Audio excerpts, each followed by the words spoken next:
So I decided to do something a little bit different today. You're going to be able to hear my voice is really raspy. That is why I was not on yesterday. I was barely verbal, like you could barely hear me. I definitely decided I have some sort of sinus thing going on. It's kind of gone to my inner ears a little bit. Called my doctor, said there's a virus going around. She said if I still have it, like Friday, to come in Friday. Excuse me. So she told me some over-the-counter medicine I can get that'll probably take care of it. So I did pick that up today, and I've started it, but I'm still a lot raspy.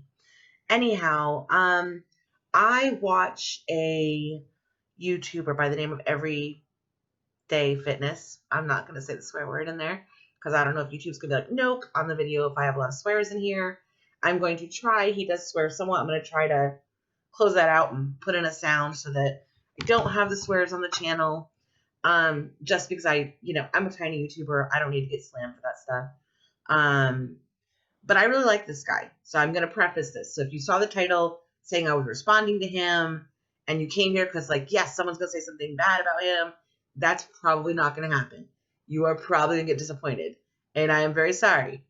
But the man makes sense. And honestly, everything he says is exactly, a lot of how the things I've had to be honest with myself about in the last 8 months. So we're going to start off. He did a video about Tess Holiday, and she was taking a couple steps upstairs, and she had to hold onto the wall, which wasn't real sturdy, and she had an issue going up 2 stairs. I will preface by saying when I started my weight loss thing, that was me. If there wasn't a handrail, if there was the option of going up like a handicap ramp, that's where I was going. The stairs of any kind was traumatizing for me because I knew by the time I went up a couple stairs, I was going to be out of breath. I was so out of shape. And it happened. It literally went from being fine doing all that stuff until 4 years ago was when things started taking a turn for me. So up until 4 years ago, but like I said, I've been obese most of my kids' lives due to start off with medical stuff, and then it just started off me giving up when doctors couldn't figure out how to fix things, and I just didn't try. But honestly, about 4 years ago was when things started to go downhill fast. I went from being able to do whatever I wanted to at the point when I decided it was time to change my life. I couldn't stand long enough to make dinner at the stove. So we're gonna get into the reaction. Is a lot of other things besides whether a person is considered metabolically healthy.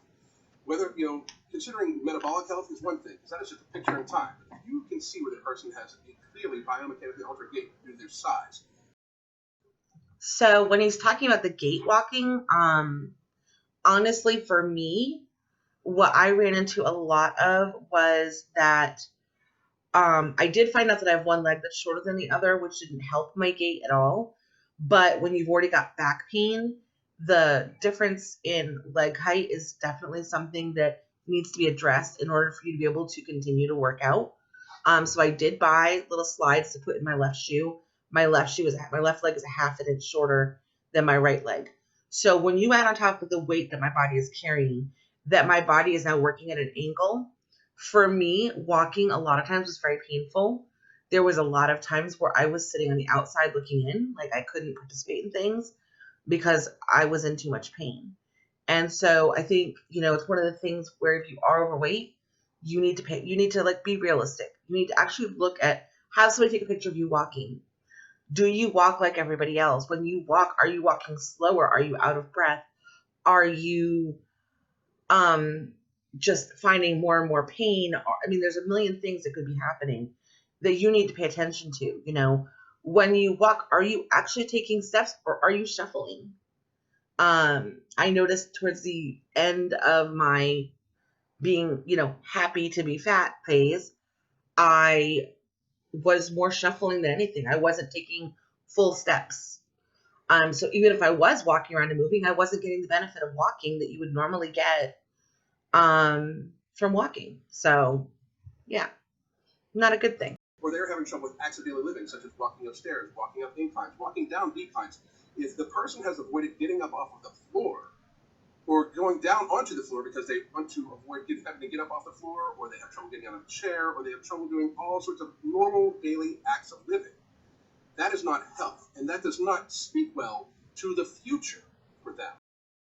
Okay, so I'm going to be blatantly honest. When I watched this video the first time, when I heard him say that, I literally was crying because I know that part is true at the end, where he said having these issues in your 30s or your early 40s does not, ring as something great for my future. And I knew that in my heart when I realized that I had to change my life. And I really hope that other people can start listening to him.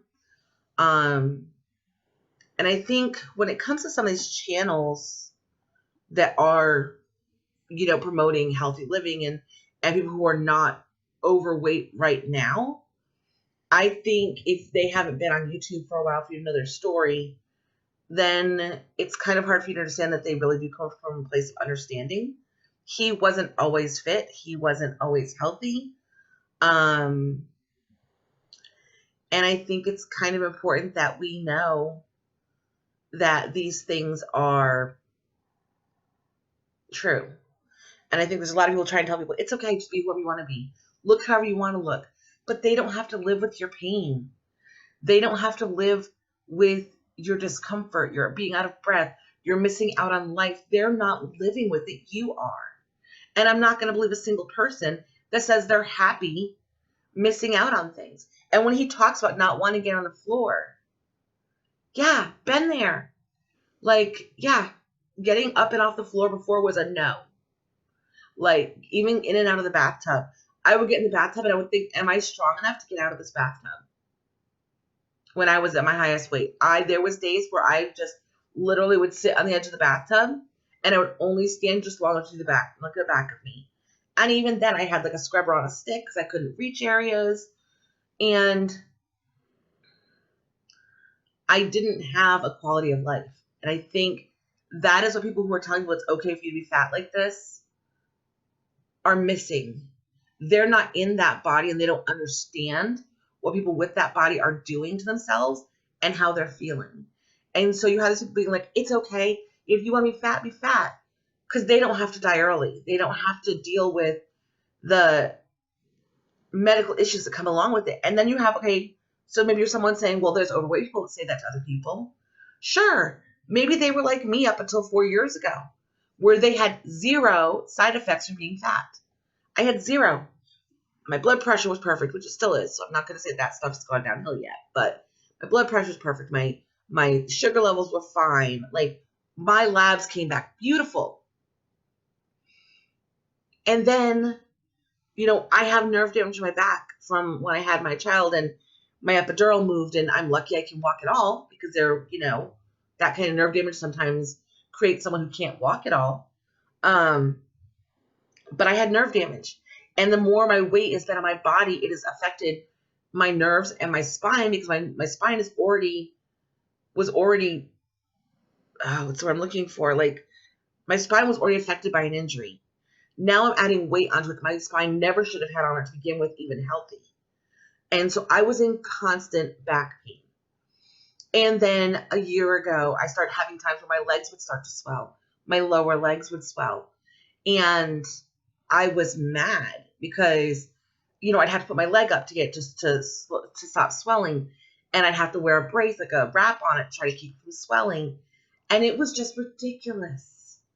It wasn't a quality of life to be able to say, my legs bother me today. I can't do X. In a lot of ways, what I was telling other people, but I wasn't hearing it myself, was my leg is bothering me today, so I won't do X. Because I made the decision to not take care of myself. So all those decisions I made to not care for myself came into I won't. Although I said I can't. Because, yeah, I couldn't.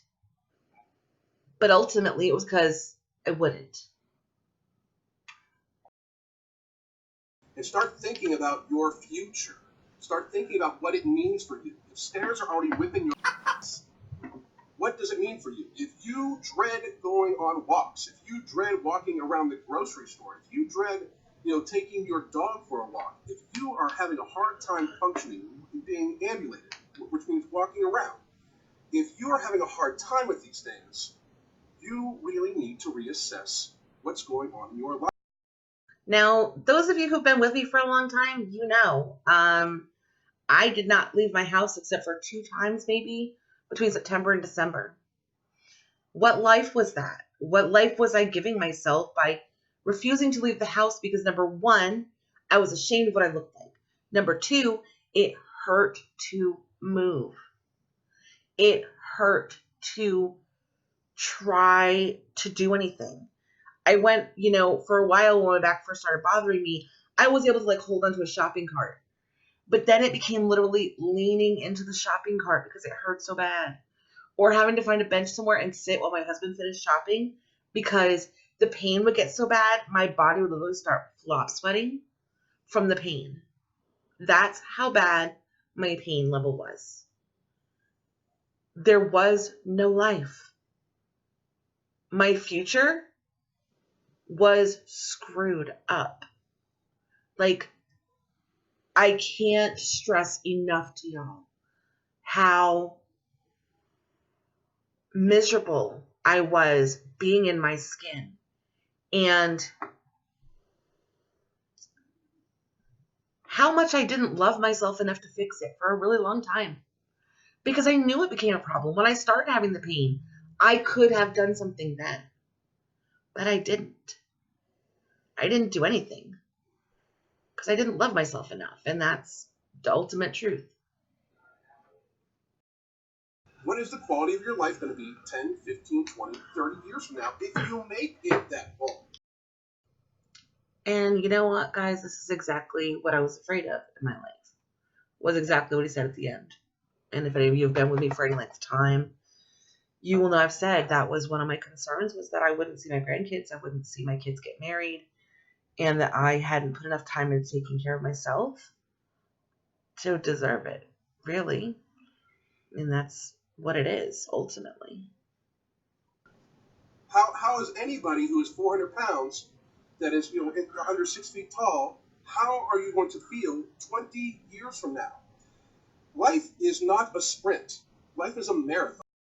And he's absolutely right. It is a marathon. And part of that marathon is doing what you need to do and being responsible and being accountable and understanding that if you make the choices to not take care of yourself, there is eventually a price to pay.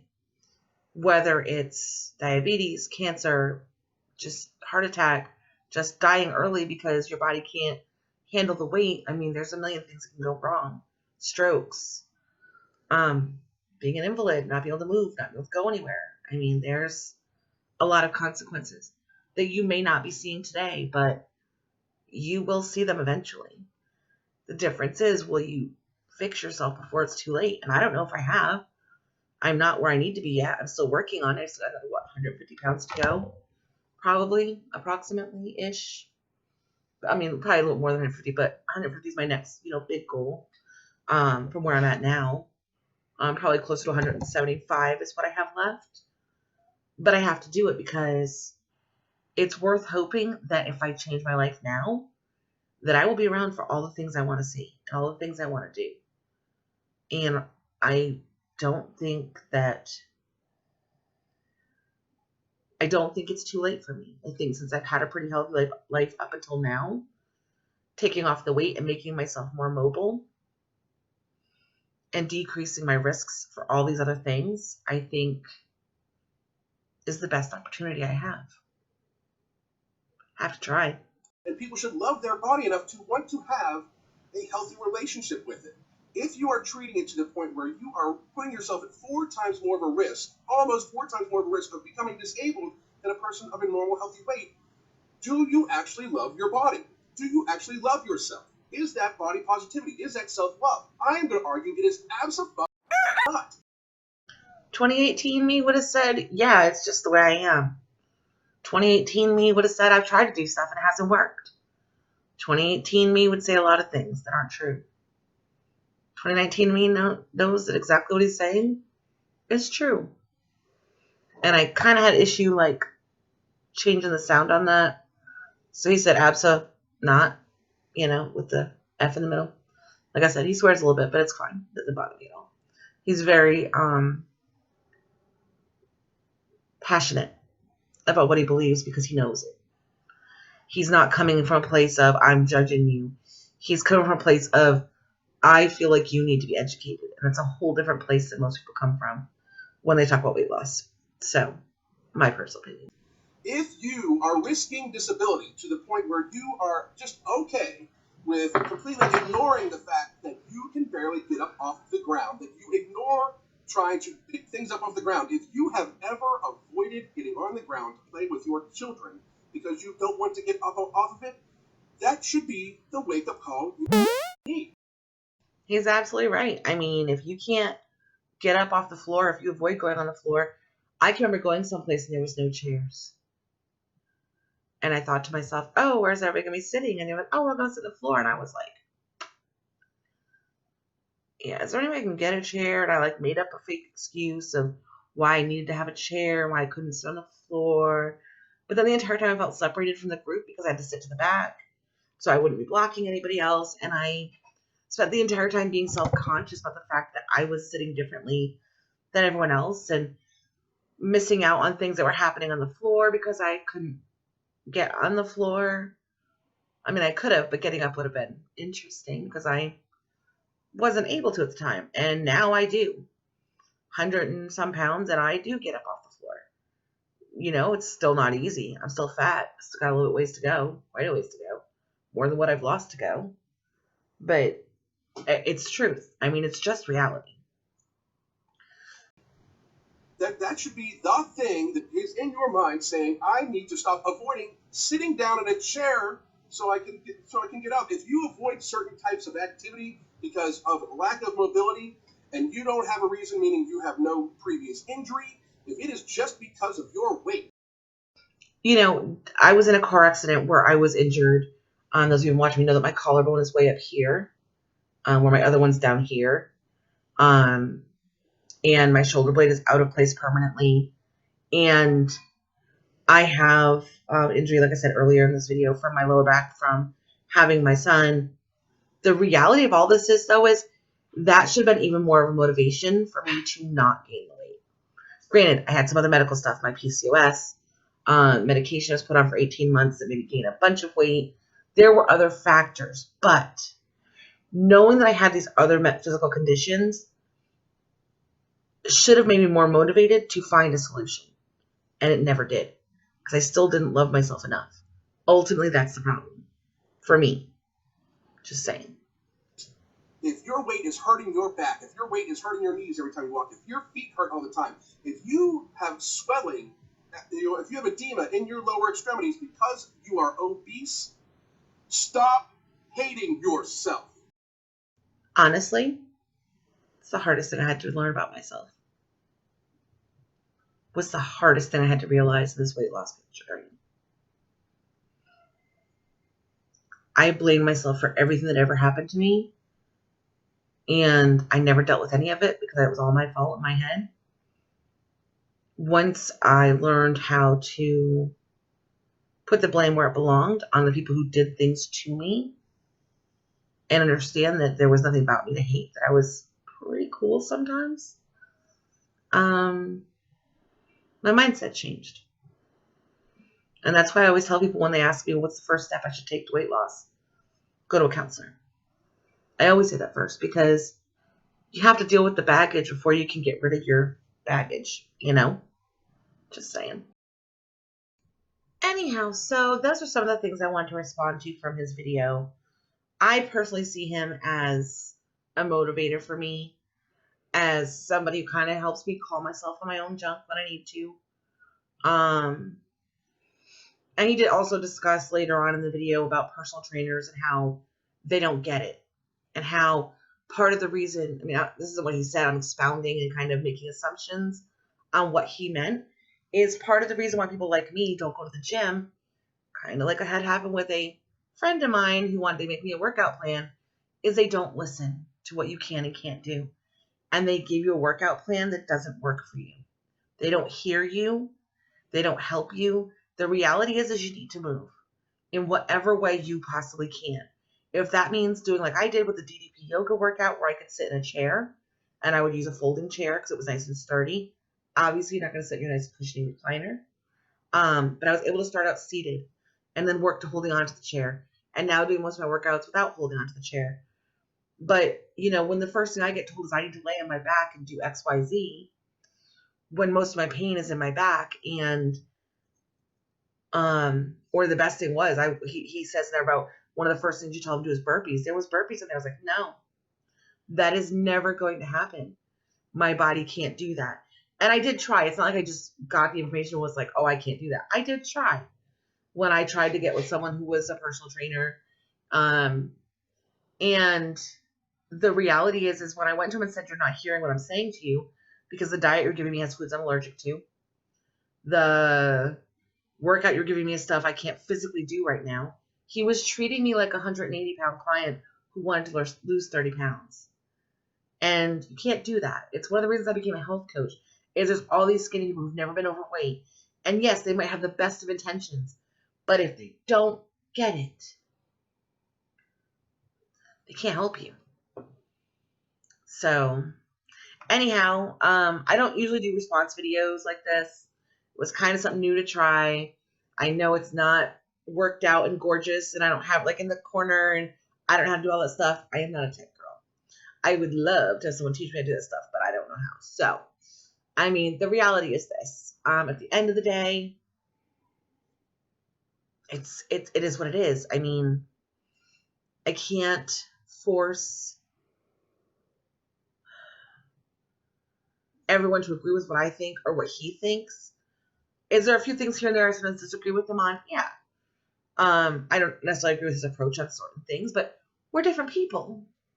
We're gonna have if we agreed on everything, that'd be truly startling. But at the end of the day, he's definitely more of a hardline, tell it like it is, blunt person, which I am blunt. I'm not quite as blunt as he is. I definitely err on the side of being more compassionate in some ways that I don't see him do. But for me, that's the kind of person I need. I need someone who's going to call me my crap. I need someone who's going to be like, don't do that. Or don't, I need that. So for me, he's a huge motivator. He makes me look at things I haven't looked at yet during my journey. And yeah, I watch him. I watch Obese to Beast. I watch Swole Enormous. Those are the three I watch. And yeah, they're all guys. But, Obese to Beast has been totally where I'm at right now. And lost a lot of weight. Swole Enormous just has a lot of opinions. And a lot of them are very educated. And I enjoy watching him. And every D-Day Fitness, I like the way he handles stuff. I like the way he puts it out there.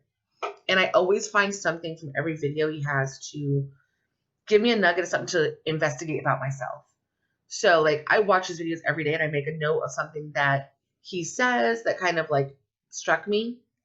And then I'll kind of do a deep dive on myself and just be like, hey, it's something to approach in my life, something I need to look at in my life.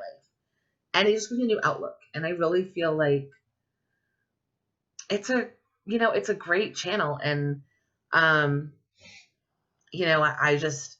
I appreciate his Instagram posts. I appreciate his YouTube videos.